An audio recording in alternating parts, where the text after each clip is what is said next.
వశీకరణ ప్రయోగాలు చేసి ఎలాంటి ఫలితం దొరకకుండా అలసిపోయిన వారి కొరకు ఈ రోజున ఘోర వశీకరణ విద్య గురించి వివరించబోతున్నాము. దాని యొక్క తీవ్రమైన ఫలితం గురించి కూడా ఈ వీడియోలో వివరించబోతున్నాము. ముందుగా ఈ మంత్ర విద్యను గ్రహణ కాలంలో లేదా దీపావళి రోజున అర్ధరాత్రి సమయంలో మంత్రజపం చేసి సిద్ధి చేసుకోవాలి. ఈ మంత్రమును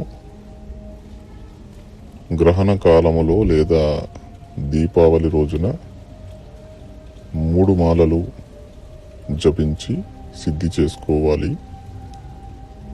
ఈ మంత్రసిద్ధి తరువాత సాధకుడు ఘోర వశీకరణ ప్రయోగం చేసి స్త్రీ లేదా పురుషులను 24 గంటల్లోనే వశపరుచుకోగలుగుతాడు. ఈ మంత్ర సాధన ఒకటే రోజులో సిద్ధి కలుగుతుంది. గ్రహణం రోజున లేదా దీపావళి రోజున సాధకుడు ఏకాంత గదిలో గులాబీ రంగు వస్త్రాలను ధరించి ఎరుపు రంగు ఆసనాన్ని వేసుకొని కూర్చోవాలి. సాధకుడి దిశ తూర్పు ఉండాలి. సాధకుడి ఎదురుగా ఒక పీట మీద ఎరుపు రంగు వస్త్రాన్ని పరిచి ఆ వస్త్రం పైన మోహిని దేవి అమ్మవారి యొక్క ప్రాణప్రతిష్ఠ చేయబడిన యంత్రాన్ని ప్రతిష్టాపన చేసి యంత్రానికి పంచోపచార పూజలు చేసి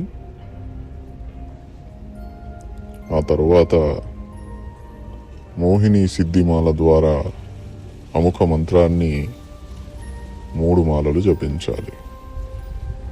మూల మంత్రానికి ముందర గణపతి మంత్రం, పంచాక్షరి మంత్రం, గురు మంత్రం, ఇవి ఒక్కొక్క మాలలు జపించి ఆ తర్వాత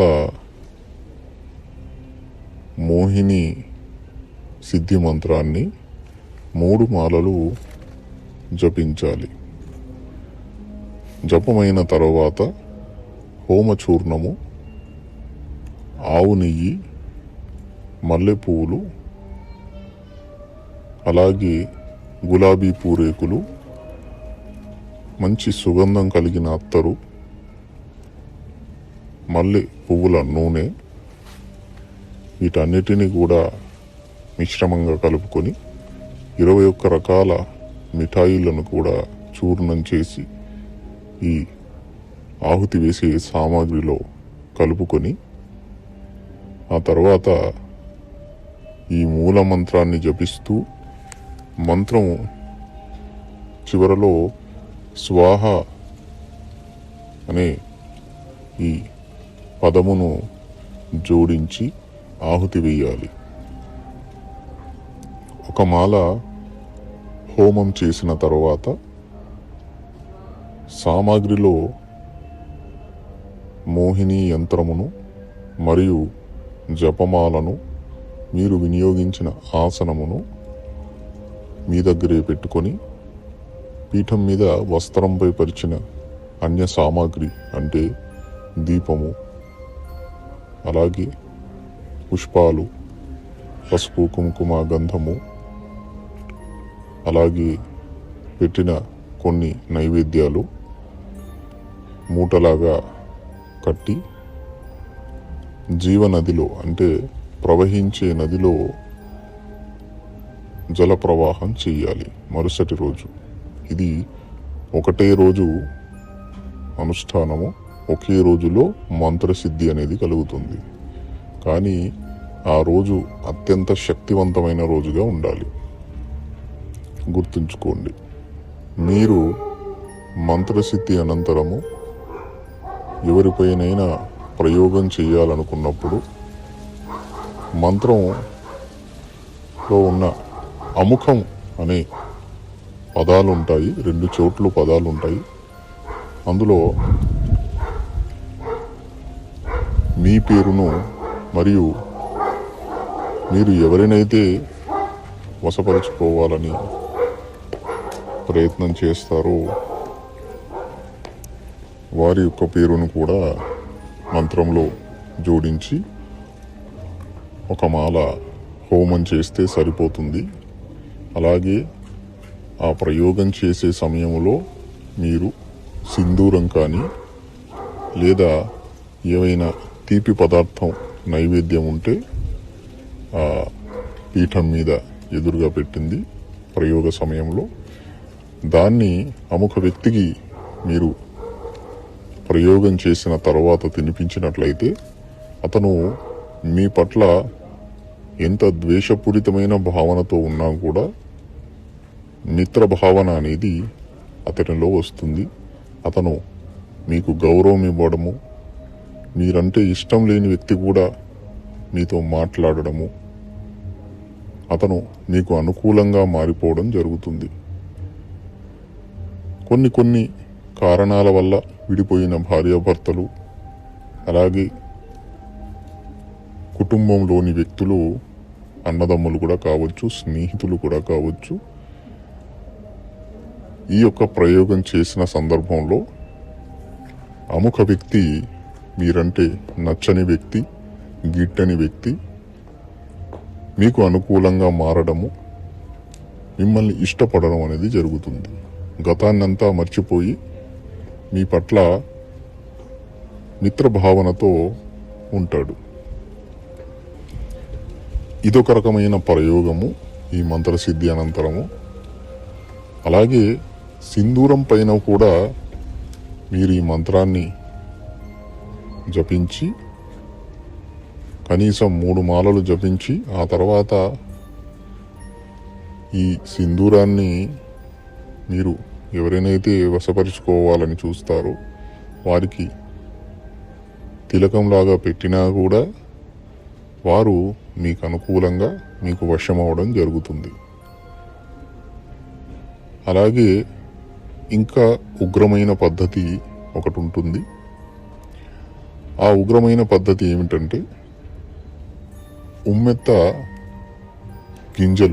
చెట్టు యొక్క గింజలు ఉంటాయి కదా, అవి మరియు ఆవాలు, అత్తరు ఇవి కలుపుకొని మండుతున్న చితి పైన మంత్రాన్ని జపిస్తూ కొద్దిగా ఆ చితి పైన ఈ సామాగ్రిని మీరు చల్లినట్లయితే 24 గంటలలో అముఖ వ్యక్తి మీకు వశమవడం జరుగుతుంది. ఇది చాలా ఉగ్రమైన క్రియ. ఈ క్రియ చేసే సమయంలో మీరు ఒంటరిగా వెళ్ళి చెయ్యాలి. అలాగే చితి కాలుతున్న సమయంలో చెయ్యాలి. దాదాపుగా ఈ రోజులలో ఈ ప్రయోగం అనేది చేయడం అసంభవమే అని చెప్పుకోవచ్చు. ఎందుకంటే ఇలాంటి వాతావరణం అనేది అందుబాటులో ఉండకపోవచ్చు. అందుకని మీరు ఇంట్లోనే హోమం ద్వారా ఇతరులను వశపరుచుకునేందుకు ఈ ప్రయోగం చేయవచ్చు. ఈ యొక్క విద్య ఖచ్చితంగా గురు పర్యవేక్షణలో చెయ్యాలి. అలాగే మంత్రసిద్ధి పొందిన వారు దుర్వినియోగం చేయకూడదు. ఈ మంత్రం అనేది చాలా తీవ్రంగా పనిచేస్తుంది కనుక ఈ మంత్రాన్ని చాలా జాగ్రత్తగా ప్రయోగించాలి. అత్యవసర పరిస్థితుల్లోనే ప్రయోగించాలి. ఏదైనా వికృతమైన ఆలోచనలతో, దుర్బుద్ధితో ఈ మంత్ర ప్రయోగం చేయకూడదు. అలా చేసినట్లయితే ఏదైనా అపాయం అనేది మీకు జరగవచ్చు. ఈ అనుష్ఠానము ఒక రోజులో సిద్ధి చేసుకోవాలి అనుకుంటే గ్రహణ కాలము అత్యంత శ్రేష్టమైన రోజు. లేదా దీపావళి. ఈ అనుష్ఠానాన్ని ఒక 11 రోజులు చేసి మంత్రసిద్ధి కూడా చేసుకోవచ్చు.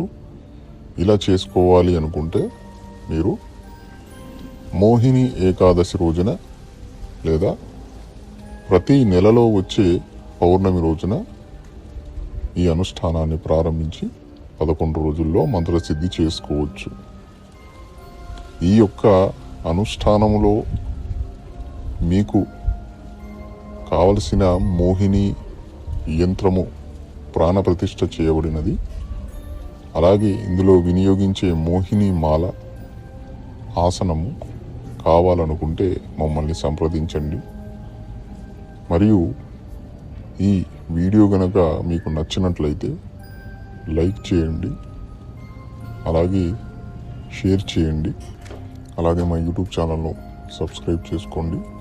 జై మహాకాళి, జై శ్రీ మహాకాళి.